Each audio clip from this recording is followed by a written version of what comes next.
alignment and culture, how we use our performance measurement system to create both. So this is going to be a two-part series. So I'm going to talk about alignment here today first. And I think it's imperative as we talk about running Service Express, if you talk about running any company, any organization, that you have to have alignment. You have to have people engaged and focused on the same goals, the same outcomes, and aligned and working together to get there. Now, this isn't a political blog at all, so if you take it that way, don't come at me with any comments because I don't want to hear them.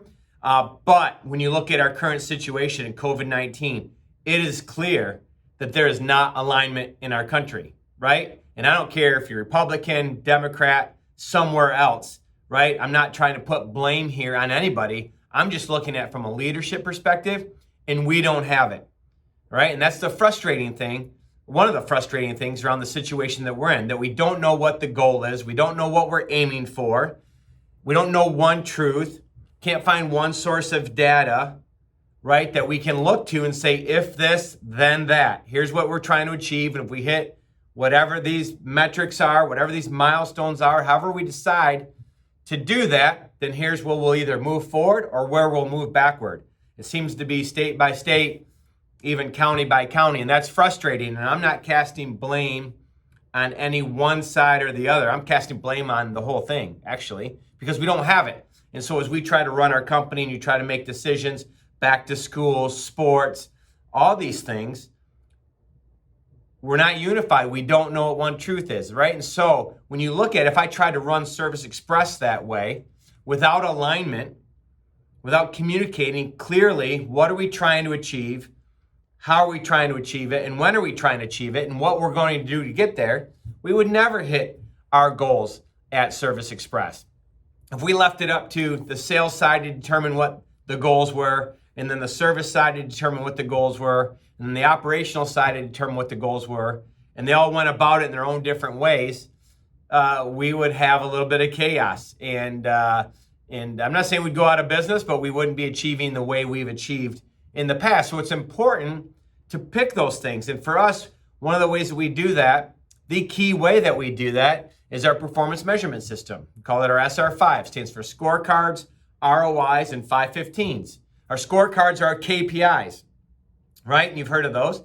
And it starts with a balanced scorecard, which are the 12 most important KPIs that tell how the company is doing as a whole that we look at. That's where I spend my time looking at. And then we drill down by department, sales, service, operations. And then we drill down by regions. And then we drill down by office. And we drill down by function. So we can see exactly what's going on.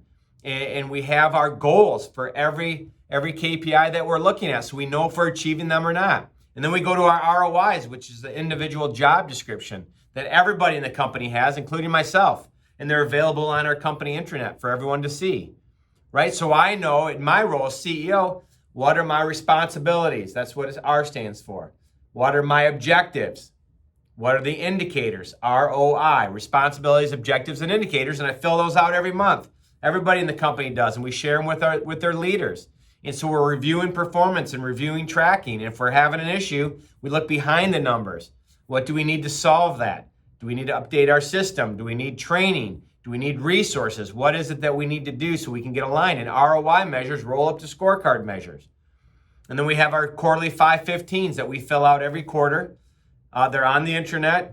Mine are on there. I do the same thing. What are my priorities and objectives for the upcoming 90 days? Not a to-do list, but the key things I'm going to focus on that will help me hit my ROI. So activities roll up to individual measurements, which roll up to department and regional and company objectives. That's how we create alignment. We're all on the same page, and we measure and fix, measure and celebrate. If we're hitting goals, we celebrate. If we're not hitting goals, we look behind the numbers and we fix. What can we do? How can we help? Where can we come along? And we move forward together as a company, okay?